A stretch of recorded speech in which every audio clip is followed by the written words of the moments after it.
Hello. ಹಾಂ ಹೇಳ್ರಿ madam. Madam ಇಲ್ಲಿ ಕೊಲೆ ಆಗೈತೆ ಮೇಡಮ್. ಹೌದಾ? ಎಲ್ಲಿ ಮೇಡಮ್? ಇಲ್ಲಿ ರಾಜಾಜಿನಗರ ರಾಜ್ ಬಂಗ್ಲೆದೊಳಗೆ ಕೊಲೆ ಆಗೈತಿ ಮೇಡಮ್. ಹೌದಾ? Okay okay, I will come. Raju, Priya. Yes madam. Rajajinagar Raj ಬಂಗ್ಲೆ ಒಳಗೆ ಏನೋ ಕೊಲೆ ಆಗೈತಂತ ನೋಡೋಣ ರೀ. ಬರ್ರಿ ಸರ್, ಬರ್ರಿ. ನೀನೇನಮ್ಮ ಫೋನ್ ಮಾಡಿದ್ದು? ಹ್ಞೂ ರೀ ಮೇಡಮ್, ನಾನು ಮಾಡಿದ್ರಿ. ನಿನಗೂ ಇವ್ರಿಗೂ ಏನು ಸಂಬಂಧ? ನೀನು ಯಾರು? ಮೇಡಮ್, ನಾನು ಇವ್ರ ಮನೆ ಕೆಲಸ ತೆಗ್ರಿ. ನಾನು ದಿನ ಬೆಳಗ್ಗೆ ಬಂದು ನಾನು ದಿನ ಬಾಗ್ಲ ನನಗೊಂದು ಕಿಲಿ ಕೊಟ್ಟಿರ್ತಾರೆ. ಇವರು ಅಪ್ಪರು ಒಂದೊಂದ್ಸಲ ಮಕ್ಕೊಂಡಿರ್ತಾರೆ. ನಿಮ್ಮ ಪಾಡಿ ಬಂದು ಕಿಲಿ ತೆಗೆದು ಎಲ್ಲ ಕೆಲಸ ಮಾಡಿ ಅಡುಗೆ ಪಡಿಗೆ ನಾಷ್ಟ ಎಲ್ಲ ಮಾಡುವ ಅಂತಂದು ಹೇಳ್ತಾರೆ. ಆಮೇಲೆ ಎದ್ದು ಅವರೆಲ್ಲ ರೆಡಿ ಆಗೋಷ್ಟೊತ್ತಿಗೆ ಅವ್ರು ಬಿಸಿ ಚಾ ನಾಷ್ಟ ಹಾಕೊಡ್ತೀನಿ ರೀ. ಹಂಗಾಗಿ ಆಫೀಸ್ಗೆ ಹೋಗ್ಬರ್ತಾರೆ. ನಾನು ಇಲ್ಲೇ ಇರ್ತೀನಿ ರೀ ಇಡೀ ದಿವಸ. ಮಕ್ಕಳು ರಾತ್ರಿ ಮುಗಿಸ್ಕೊಂಡು ಕೆಲಸ ಮುಗಿಸ್ಕೊಂಡು ಮತ್ತೆ ಮನೆ ಸಣ್ಣ ಹುಡುಗಿ ಐತೆ ಮನೆ ನನ್ನ ಗಂಡದಂದ್ರೆ ಮತ್ತೆ ಅಡಿಗೆ ಇಲ್ಲೇ ಮಾಡ್ಕೊಂಡು ಹೋಗ್ಬಿಡು ಅಂತ ಹೇಳ್ತಾರೆ. ಬಾಕ್ಸ್ ತೊಗೊಂಡು ಹೋಗ್ಬಿಡ್ತೀನಿ ರೀ ಇಲ್ಲೇ ಮಾಡ್ಕೊಂಡು. ಹಂಗಾಗಿ ನಾನು ದಿನ ಬೆಳಿಗ್ಗೆ ಬರಂಗೆ ಬಂದೀನಿ ರೀ. ಗಿಲಿ ಒಂದು ನನ್ನ ಕಡೆ ಇತ್ತಲ್ರಿ, ಗಿಲಿ ತೆಗೆದ್ರಿ ಒಳಗೆ ಬಂದ್ರಿ. ನೋಡಿದ್ರಿ ಸೊಪ್ಪ ಮ್ಯಾಗ ಮಕ್ಕೊಂಡಿದ್ರಿ. ಒಂದೊಂದ್ಸಲ ಅಪ್ಪರು ಡ್ರಿಂಕ್ಸ್ ಮಾಡಿ ಹಿಂಗೆ ಮಕ್ಕೊಂಡಿರ್ತಾರೆ ಸೊಪ್ಪ ಮ್ಯಾಗ. ಹಂಗೆ ನಾ ಎಬ್ಸಕ್ಕೆ ಹೋಲಿರಿ.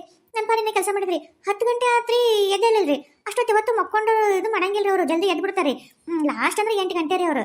ಮತ್ತೆ ಯಾಕೆ ಇರ್ಲಿ ಬಿಡು ಮಕ್ಕೊಂಡ್ರೆ ನೋಡಿ ನಾನು ಲಾಸ್ಟಿಗೆ ಎಬ್ಸನ ಮತ್ತೆ ಆಫೀಸಿಗೆ ಹೋಗ್ಬೇಕಲ್ಲ ಅವರು ಅಂತೇಳಿ ಅಪರ ಅಂತ ಎಬ್ಸಿದ್ರಿ. ಎದ್ದೇಳಿಲ್ರಿ. ಜೋರಿಗಿನ ಕರೆದ್ರಿ, ಎದ್ದೇಳಿಲ್ರಿ. ಮುಟ್ಟಿ ಅಳಗಾಡ್ಸಿದ್ರಿ. ಅವಾಗ ಮಿಸಲಿಲ್ರಿ. ಆಮೇಲೆ ಉಸಿರು ನೋಡಿದ್ರಿ, ಉಸಿರಾವಲ್ರಾಗಿದ್ರಿ.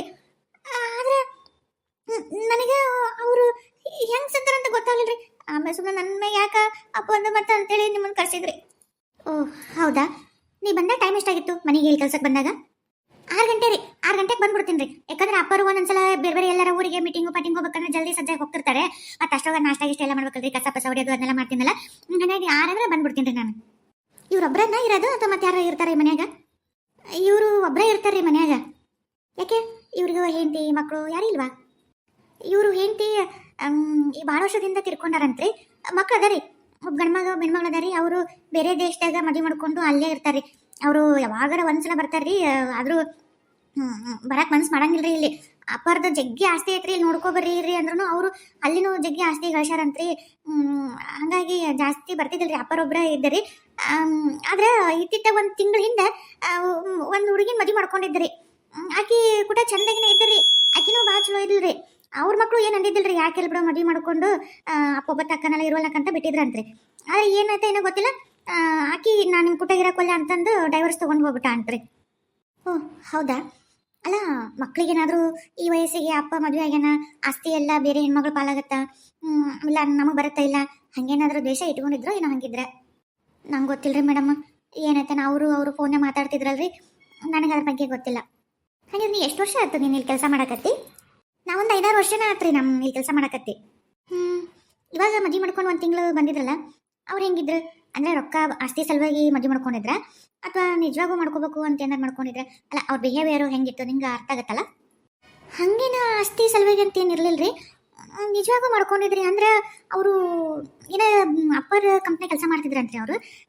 ಅವಾಗ ಏನೋ ಒಟ್ಟು ಇಷ್ಟ ಆಗೈತಿ ಅಪ್ಪರ್ ಮಾಡ್ಕೋತೀನ ಅಂತ ಕೇಳಿದ್ರೆ ಫಸ್ಟು ಒಳ್ಳೆ ಅಂದ್ರಂತ್ರಿ. ಆಮೇಲೆ ಮತ್ತೆ ಆಯ್ತು ಬಿಡು ಅಂತ ಮಾಡ್ಕೊಂಡಿದ್ರಿ. ಭಾಳ ಜೀವ ಇದ್ದರಿ, ಭಾಳ ಚಲೋ ನೋಡ್ಕೊತಿದ್ರಿ. ಹಂಗೇನು ಒಟ್ಟೆ ಜಗಳ ಪಗಳ ಏನೇನು ಇದ್ದಿದ್ದಿಲ್ಲ ನೋಡ್ರಿ. ಗೊತ್ತಿಲ್ರಿ, ಒಟ್ಟೆ ಚಲೋ ಅಂತಿದ್ರು ನೋಡ್ರಿ. ಮತ್ತೆ ಯಾಕೆ ಡೈವರ್ಸ್ ತೊಗೊಂಡು ಹೋದ್ರು? 1 ತಿಂಗಳಿಗೆ ಡೈವರ್ಸ್ ಬೇಕಂತ ಏನು ಮಾಡಿದ್ದು? ನಂಗೆ ಅದು ಗೊತ್ತಿಲ್ಲರಿ ಮೇಡಮ್. ನನಗೂ ಅದೇ ಆಶ್ಚರ್ಯ ಆತ್ರಿ. ಇಷ್ಟು ಜೀವ ಇದ್ದರು ಅಮ್ಮಿದ ಮಕ್ಕಳಿಗೆ ಹೆಂಗೆ ಅಂತಂದು ನಂಗೆ ಗೊತ್ತಿಲ್ಲರಿ. ಓ ಹಾಗಾದರೆ ಇವರು ಅದ ಫೀಲಿಂಗ್ ಒಳಗೆ ಏನಾದರೂ ಹಾರ್ಟ್ ಅಟ್ಯಾಕ್ ಆಯಿತು ಅಥವಾ ಜಾಸ್ತಿ ಓವರ್ ಡ್ರಿಂಕ್ ಅಲ್ಲ, ನಿಮ್ಮ ಡ್ರಿಂಕ್ಸ್ ಜಾಸ್ತಿ ಏನಾರು ಆಗಿತ್ತಾ ಹಂಗಿದ್ರೆ? ಇಲ್ಲ ಮೇಡಮ್, ಅಪ್ಪರು ಭಾರಿ ನೀಟ್ ಎಲ್ಲ ಸಿಸ್ಟಮೆಟಿಕ್ ಇರ್ಬೇಕ್ರಿ. ಅವರಿಗೆ ಹಿಂಗೆಲ್ಲ ಜಗ್ಗಿ ಕುಡಿಯೋದು ಇಂಥವೆಲ್ಲ ಇರ್ತಿದ್ದಿಲ್ಲ ರೀ. ಎಲ್ಲ ಆಫೀಸ್ ಕೆಲಸ ಎಲ್ಲ ನೀಟಾಗಿ ಬೆಳಗ್ಗೆ ಹೋಗಿ ಬಂದು ರಾತ್ರಿ ಅವ್ರಿಗೆ ಬೇಕಂದ್ರೆ ಒಂದು ಚೂರ ಕುಡಿದು ಮಕ್ಕೊಂಬಿಡೋರು ಅಷ್ಟೇ ರೀ. ಹಂಗೆ ಎಲ್ಲರಂಗೆ ಬಾಟ್ಲಿ ಗಿಟ್ಲಿ ಕುಡಿಯೋದು, ತೂರಾಡ್ಕೊಂತ ಬರೋದು, ಜಗ್ಗಿ ಕುಡಿಯೋದು ಇಂಥವು ಯಾವುದೂ ಮಾಡಿಲ್ರಿ. ನಾನು ಇಷ್ಟು ವರ್ಷ ನೋಡ್ಕೊಂಡು ಬಂದಿನಲ್ರಿ, ಹೊಟ್ಟೆ ಇಲ್ರಿ. ಹಾಗಾದರೆ ಇವ್ರ ಸಾವು ಏನಿರ್ಬೋದು? ಇದೇನು ಮರ್ಡರ ಅಥವಾ ಸಹಜವಾದ ಸಾವ? ರಾಜು, ಬಾಡಿನ ಪೋಸ್ಟ್ ಮಾರ್ಟಮ್ಗೆ ತೊಗೊಂಡೋಗು. ಹರೀಶ್ ಸರ್ಗೆ ಡೀಟೇಲಾಗಿ ನಂಗೆ ರಿಪೋರ್ಟ್ ಕೊಡು ಅಂತೇಳಿ. ಹಾಂ ಮೇಡಮ್. ನೋಡಮ್ಮ, ನಿನ್ನ ಹೆಸರೇನು? ನನ್ನ ಹೆಸರು ಕಮಲಿ ಅಂತಾರೆ. ಹಾಂ ಕಮಲಿ, ನೋಡು ನೀನು ಒಟ್ಟೆ ಎಲ್ಲಿ ಊರು ಬಿಟ್ಟು ಎಲ್ಲೂ ಹೋಗೋಕ್ಕಾಗಲ್ಲ. ನಾವು ಯಾವಾಗ ಕರೆಸ್ತೀವಿ ನೀವು ಬರಬೇಕಾಗತ್ತೆ. ಹಾಂ ಆತ್ರಿ ಮೇಡಮ್. ಹಾಂ ರಾಜು, ಹರೀಶ್ ಸರ್ ರಿಪೋರ್ಟ್ ಕೊಟ್ಟರೆ ಏನಂತ ಬಂತು post mortem report? Madam, post mortem report ಪ್ರಕಾರ ಅದು ಸಹಜವಾದ ಸಾವಲ್ಲ, ಮರ್ಡರೇ ಅದು. ಹೌದಾ? ಏನಾಗೈತಿ ಹಂಗಿದ್ರೆ? ಯಾವ ಥರ ಮರ್ಡರ್ ಆಗೈತಿ? ಆಮೇಲೆ ಎಷ್ಟೊತ್ತಾಗಿತ್ತು? ನಾವು ಹೋಗೋಷ್ಟು ಮುಂಚೆ ಎಷ್ಟು ಗಂಟೆ ಆಗಿತ್ತು ಮೇಡಮ್? ನಾವು ಹೋಗೋಕ್ಕೂ ಮುಂಚೆ ಅಂದರೆ 10 ತಾಸು ಡಿಫ್ರೆನ್ಸ್ ಇತ್ತು ಮೇಡಮ್. ಅಂದರೆ ಬಹುಶಃ ರಾತ್ರಿನ ಮಾಡಿದಂಗೆ ಅದಾರ ಅನ್ಸುತ್ತೆ ಮೇಡಮ್. ಅದು ಹೆಂಗಂದರೆ ಇವರಿಗೆ ಒಂಥರ ಏನದು ಮಬ್ಬರ ಥರ ಇಂಜೆಕ್ಷನ್ ಮಾಡ್ಯಾರ ಮೇಡಮ್. ಅದು ಇಂಜೆಕ್ಷನ್ ಮಾಡಿ ಆ ಮಬ್ಬಿನ ಇದ್ರೊಳಗೆ ಅವರಿಗೆ ಮುಖಕ್ಕೆ ಮೂಗಿಗೆ ಹಿಂಗೆ ದಿಂಬು ಹತ್ತಿಕ್ಕಿ ಅಂತಾರಲ್ಲ ಮೇಡಮ್, ಅಂದರೆ ಆಕ್ಸಿಜನ್ ಕಟ್ಟಾಗಿ ಆ ಥರ ಅವರಿಗೆ ಮರ್ಡರ್ ಮಾಡ್ಯಾರ ಮೇಡಮ್. ಓಹ್ ರಾಜು, ಈಗ ನಮಗೊಂದು 3 ಕೇಸ್ ಇದೇ ಸೇಮ್ ಬಂದವಲ್ಲ, ಸೇಮ್ ಟು ಸೇಮ್ ಇದೇ ಇಂಜೆಕ್ಷನ್ ಇದೇ ಥರ ದಿಂಬಿಟ್ಟು ಕೊಲೆ ಆಗಿದ್ದು. ಅದು ದೊಡ್ಡ ದೊಡ್ಡ ಶ್ರೀಮಂತರು, ದೊಡ್ಡ ದೊಡ್ಡ ರಿಚ್ ಪಾರ್ಟಿನೇ ಟಾರ್ಗೆಟ್ ಇದ್ದಂಗೆ ಅನ್ಸುತ್ತೆ. ಯಾರಿರ್ಬೋದು ಈ ಥರ ಹಿಂಗೆಲ್ಲ ಮಾಡ್ತಾ ಇರೋದು? ಹೌದು ಮೇಡಮ್, ನನಗೂ ಈ ಡೌಟ್ ಬಂತು ಮೇಡಮ್. ಈ ಹಿಂದೆ 3 ಕೇಸು, ಅದು ಬಹುಶಃ ಅಚ್ಚಿ ಕೇಸು 1 ತಿಂಗಳು ಗ್ಯಾಪ್ ಆಗಿ ನಮಗಿದು ಕೇಸ್ ಬಂದಿರೋದು ಮೇಡಮ್. ಅಂದರೆ 1 ತಿಂಗಳು ಟೈಮ್ ತೊಗೊತಾರೆ ಅಂತ ಅರ್ಥ ಒಂದು ಮರ್ಡರ್ಗೆ. ಅದು ರಿಚ್ ಪಾರ್ಟಿ ಟಾರ್ಗೆಟ್ ಮೇಡಮ್. ನನಗೂ ಅದೇ ಅನ್ಸುತ್ತೆ ಮೇಡಮ್, ಯಾರಿರ್ಬೋದು ಇದು. ಆಮೇಲೆ ಯಾವುದೇ ಥರ ಅವ್ರದ್ದು ಆಸ್ತಿ ಲೂಟಿಯಾಗಿರಂಗಿಲ್ಲ, ಆಮೇಲೆ ಈಗ ಕಳ್ತನ ಅಂಥವು ಏನಿರಲ್ಲ ಮೇಡಮ್. ಈ ಥರನೇ ಸಾವು. ಅದು ನನಗೂ ಬಂದಿತ್ತು ಮೇಡಮ್ ತಲೆಗೆ. ನಿಮ್ಗೆ ಅನ್ಬೇಕಂದ್ರೆ ನೀವು ಅಷ್ಟೊತ್ತಿಗೆ ಅಂದ್ರೆ ಮೇಡಮ್. ಅಂದರೆ ಇದರ ಅರ್ಥ ಆಸ್ತಿ ಸಲುವಾಗಿ ಅಲ್ಲ ಏನು? ಅಲ್ಲ, ಒಂದು ವೇಳೆ ರೊಕ್ಕ ಬಂಗಾರ ಅಂತ ಇದ್ರೆ ಒಬ್ಬರೇ ಇದ್ದಾಗ ಮರ್ಡರ್ ಮಾಡಿ ಅಷ್ಟು ತೊಗೊಂಡು ಹೋಗ್ಬೋದಿತ್ತು. ಆದರೆ ಅಲ್ಲಿ ಒಂದು ಏನೂ ಕಳ್ತನ ಆಗಿರಂಗಿಲ್ಲ. 3 ಇದ್ರೊಳಗೂ ಇನ್ವೆಸ್ಟಿಗೇಷನ್ ಮಾಡಿದಾಗೂ ಇದೇ ಸೇಮ್. ಇದೇನೋ ಕೇಸ್ ಡಿಫ್ರೆಂಟ್ ಐತಲ್ಲ, ಇದರ ಜಾಲ ಎಲ್ಲಿ ಅಂತ ತಿಳ್ಕೊಬೇಕಂತ ಗೊತ್ತಾಗೋಲ್ತು. ಸರಿ. ಆಮೇಲೆ ಇದು ರಾಜು, ಅವರು ಮಿಸ್ಸಸ್ ಡೈವರ್ಸಿಗೆ ಅಪ್ಲಿಕೇಶನ್ ಹಾಕಿರ್ತಾರಲ್ಲ, 1 ತಿಂಗಳಂತೂ ಆಗಿರಂಗಿಲ್ಲ, ನಾ ಡೈವರ್ಸ್ ಆಗಿದ್ದಂಗಿಲ್ಲ ಅನ್ಸುತ್ತೆ. ಸ್ವಲ್ಪ ಅವರೆಲ್ಲದರ ಏನೋ ಸ್ವಲ್ಪ ಅವ್ರು ತಿಳ್ಕೊಂಡು ಆಫೀಸಿಗೆ ಕರ್ಕೊಂಬರ್ತಾರೆ. ಹಾಂ ಎಸ್ ಮೇಡಮ್. ಹಂಗೆ ಅವ್ರದ್ದು ಫೋನ್ ಕಾಂಟ್ಯಾಕ್ಟ್ಸ್, ಅವ್ರ ಮಿಸ್ಸಸ್ಸಿಂದು ಆಮೇಲೆ ಅವ್ರ ಮನೆಯವ್ರದ್ದು ಎರಡೂ ಸ್ವಲ್ಪ ನಂಗೆ ತೊಗೊಂಬರ್ರಿ. Okay madam. ಪ್ರಿಯಾ, ಅವ್ರ ಮನೆಯೊಳಗಿರೋ CC ಕ್ಯಾಮ್ರಾ ಫುಟೇಜ್ ಆಮೇಲೆ ಸೂಕ್ಷ್ಮವಾಗಿ ಏನಾರ ಅಬ್ಸರ್ವ್ ಮಾಡಿ ಯಾವುದಾದ್ರು ಸಾಕ್ಷಿ ಸಿಗುತ್ತಾನೆ ಸ್ವಲ್ಪ ನೋಡ್ಕೊಂಬರ್ರಿ. Yes madam. ಹಾಂ, ನಿಮ್ಮ ಹೆಸರೇನು ಅಂತ ಹೇಳ್ತೀರಾ ಸ್ವಲ್ಪ? ಮೀನಾ ಅಂತ ಮೇಡಮ್ ನನ್ನ ಹೆಸರು. ಓ ಮೀನಾ. ಮೀನಾ ಅವರೇ, ನಿಮ್ಮ ಹಸ್ಬೆಂಡ್ ಹೆಸರು? ಮೇಡಮ್, ನಮ್ಮ ಹಸ್ಬೆಂಡ್ ಹೆಸರು ರಾಜಶೇಖರ್ ಪಾಟೀಲ್ ಅಂತೇಳಿ. ಓ ರಾಜಶೇಖರ್ ಪಾಟೀಲ್.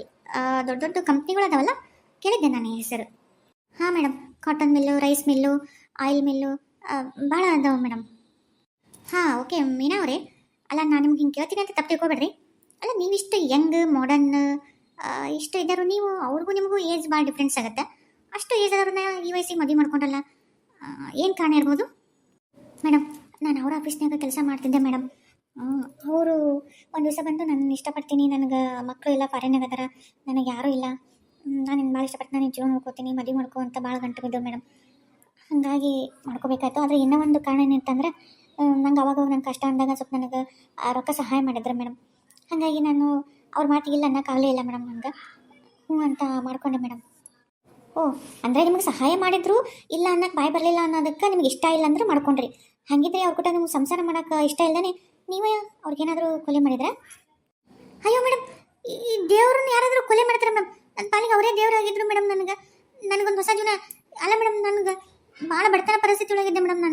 ನನ್ನ ಬಡತನ ನೋಡಿ ಅವರು ನನಗೆ ಒಂದು ಭಾಳ ಕೊಡ್ತೀನಿ ಅಂತಂದ್ರು, ನನಗೆ ರೊಕ್ಕ ಸಹಾಯ ಮಾಡಿದ್ದು ಎಲ್ಲ ನನಗೆ ಅವ್ರು ನನ್ನ ಪಾಲಿಗೆ ದೇವ್ರು ಮೇಡಮ್. ಅವರು ಆ ದೇವ್ರನ್ನ ಯಾರಾದರೂ ಕೊಲ್ದು ಯಾಕೆ ನನಗೆ ಕಷ್ಟ ಅನ್ಭವಿಸ್ಬೇಕು ಮೇಡಮ್? ನೀವು ಹೇಳೋ ಲಾಜಿಕ್ ಹೆಂಗೈತಂದರೆ, ಈಗ ನೀವು ಡೈವರ್ಸ್ ಅಪ್ಲಿಕೇಶನ್ ಹಾಕಿರಿ ಹೌದಲ್ವಾ? ಹಾಂ ಹೌದು ಮೇಡಮ್. ಮತ್ತೆ ನೀವು ನಿಮ್ಗೆ ಅಷ್ಟೆಲ್ಲ ಒಳ್ಳೆ ಮಾಡ್ಯಾರ, ನನಗೆ ದೇವರು ಅಂತೀರಿ, ಕೊಲೆ ಮಾಡಿಲ್ಲ ಅಂತೀರಿ, ಹಾಗಿದ್ರೆ ಡೈವರ್ಸ್ ಯಾಕೆ ನೋಟಿಸ್ ಕಳಿಸಿರಿ? ಮೇಡಮ್, ಅದು ನಾನಾಗೆ ಹಾಕಿದ್ದಲ್ಲ ಮೇಡಮ್. ಇವರೇ ನಮ್ಮ ಮನೆಯವರೇ ನೀನು ಡೈವರ್ಸ್ ಕೊಡು ಅಂತಂದು ಗಂಟು ಬಿದ್ದು ಕೊಡಿಸಿದ್ರು ಮೇಡಮ್. ಏನು? ಅಲ್ಲ, ನೀನು ಬಯಸಿ ನೀನು ಮದುವೆ ಮಾಡಿಕೊಂಡು ಅವ್ರ್ಯಾಕೆ ನಿನಗೆ ಡೈವರ್ಸ್ ಕೊಡು ಅಂತಂದ್ರು? ಮೇಡಮ್, ಅದು ನಂಗೆ ಗೊತ್ತಿಲ್ಲ ಮೇಡಮ್. ಆದರೆ ಫೋನ್ನಾಗ ಅವ್ರ ಮಕ್ಳಿಗೂ ಅವ್ರಿಗೂ ಏನೋ ಜಗಳ ಆಯ್ತು ಅನ್ಸುತ್ತೆ. ಅವ್ರಿಗೂ ಆಸ್ತಿ ಎಲ್ಲ ನನ್ನ ಹೆಸರಲ್ಲೇ ಬರಿತೀನಿ ಅಂದರು. ಆದರೆ ಅವರು ಬೇಡ ಅಂದ್ರೆ ಅನ್ಸುತ್ತೆ, ಗೊತ್ತಿಲ್ಲ ಮೇಡಮ್. ಅದು ಫೋನ್ನೇ ತಂದೆ ಮಕ್ಕಳು ಮಾತಾಡಿದ್ರು.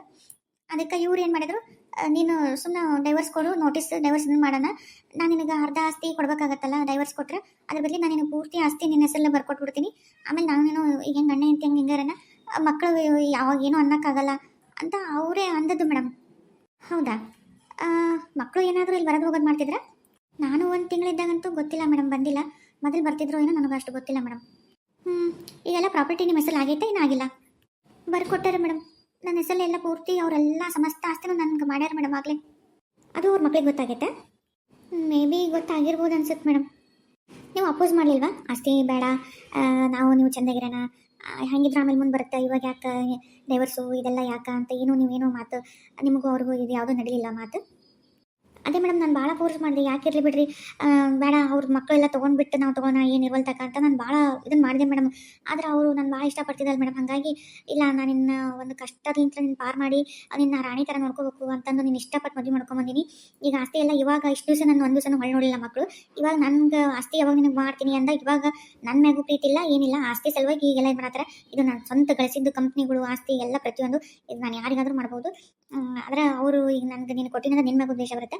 ಸುಮ್ಮನೆ ನಾನು ಈ ಥರ ನಾಟಕ ಮಾಡಿ ನಿನ್ಗೆ ನೀನೇ ಬೇಡ ಅಂತ ಡೈವರ್ಸ್ ಕೊಟ್ಟಾಗ ನಾನು ನಿನಗೆ ಆಸ್ತಿ ಕೊಟ್ಟಂಗೆ ಮಾಡ್ತೀನಿ, ನೀ ಹಿಂಗೆ ಹಾಕು, ನಾನು ಆಮೇಲೆ ಅಷ್ಟು ನಿನಗೆ ಬರ್ಬಿಡ್ತೀನಿ. ನಾನು ಇಲ್ಲಪ್ಪ ನಾನು ಯಾಕೆ ಬೇಕಂತ ಅಷ್ಟು ಬರ್ತೀನಿ ಅಂತೀನಿ, ಆಮೇಲೆ ಅವ್ರು ಏನು ಮಾಡೋಕ್ಕಾಗಿಲ್ಲ, ನಾನು ಸ್ವಂತ ಎಲ್ಲ ನಾನು ಕೊಡ್ತೀನಿ ಅಂತೀನಿ, ಇಲ್ಲ ನಾನು ಏನೋ ಒಂದು ಹೇಳ್ಕೊತೀನಿ, ಅದೆಲ್ಲ ಬಿಟ್ಟು ನಿನಗೆ ಆಸ್ತಿ ಮಾಡ್ತೀನಿ ಅಂತಂದು ಭಾಳ ಇದೇನು ಮಾಡಿದ್ರು. ನಾನು ಬ್ಯಾಡ ಅಂದ್ರೂ ಕೇಳಲಿಲ್ಲ, ವಕೀಲರು ಕರೆಸಿ ಅವರೆಲ್ಲ ನನಗೆ ಗೊತ್ತಿಲ್ಲದೇ ಎಲ್ಲ ಮಾಡಿಬಿಟ್ಟಿದ್ರು ಮೇಡಮ್. ಅಲ್ಲ ನಾನು ನಿಮ್ಗೆ ಹಿಂಗೆ ಕೇಳ್ತೀನಿ ಅಂತ ತಿಳ್ಕೊಬಿಟ್ರಿ. ಅಲ್ಲ ನಿಮ್ಮ ವಯಸ್ಸು ಹೆಂಗಿದೆ ಅಂದರೆ ಏನೋ ಅಟ್ರಾಕ್ಷನ್ನು ಲವ್ ನಿಮ್ಗೆ ಫಾಸ್ಟ್ ಲೈಫ್ನಾಗ ಯಾವುದಾದ್ರೂ? ಇಲ್ಲ ಮೇಡಮ್, ನಾವು ಮೊದಲೇ ಬಡತನದಾಗಿದ್ವಿ, ದುಡಿಮೆ ಹೊಟ್ಟೆ ಮನೆ ಇಷ್ಟೇ ನಮ್ಮದು, ಹಾಗಾಗಿ ನನಗೆ ಇದು ಯಾವುದು ನನಗೆ ಬೇರೆ ಯಾವುದು ಆ ಥರ ಯಾವುದೂ ಇರಲಿಲ್ಲ ಮೇಡಮ್. ಓಕೆ, ನೀವು ಈಗ ಹೋಗ್ರಿ, ಮತ್ತೆ ನಮಗೇನಾದರೂ ಬೇಕಂದ್ರೆ ನಾನು ನಿಮಗೆ ಕರೆಸ್ತೀನಿ. ಹಾಗೆ ನೀವೆಲ್ಲೂ ಊರು ಬಿಟ್ಟು ಹೋಗ್ಬಾರ್ದು, ನಾವು ಈ ತನಿಖೆ ಮುಗಿಯೋವರೆಗೂ ಈ ಕೇಸ್ ಸಾಲ್ವ್ ಆಗೋವರೆಗೂ. ಆಯ್ತು ಮೇಡಮ್. ಪ್ರಿಯಾ, ರಾಜು, ನಿಮಗೇನು ಅನಿಸುತ್ತಾ? ಏಕೆ ಒಂದು ಮಾತು ನಡವಳಿಕೆ ಏನಾದರೂ ಡೌಟ್ ಬಂತಾ ನಿಮಗೆ? ನಥಿಂಗ್ ಮೇಡಮ್, ನನಗೆ ಈ ಥರ ಯಾವುದೇ ರೀತಿ ಸುಳ್ಳು ಹೇಳಕತ್ತಳ ಅಂತ ಅನಿಸ್ಲಿಲ್ಲ ಮೇಡಮ್. ಹೌದು ಮೇಡಮ್, ಯಾವುದೇ ಥರ ನನಗೂ ಅನುಮಾನ ಬರಲಿಲ್ಲ ಮೇಡಮ್. ಇದ್ರೊಳಗೆ ಬಹುಶಃ ಈಕೆ ಕೈವಾಡ ಇರಲಿಕ್ಕಿಲ್ಲ ಅನ್ಸುತ್ತೆ ಮೇಡಮ್. ಹಾಗಿದ್ರೆ ಆ ಕೆಲಸಕ್ಕೆ ಏನಾದರೂ ಇರ್ಬೋದಾ?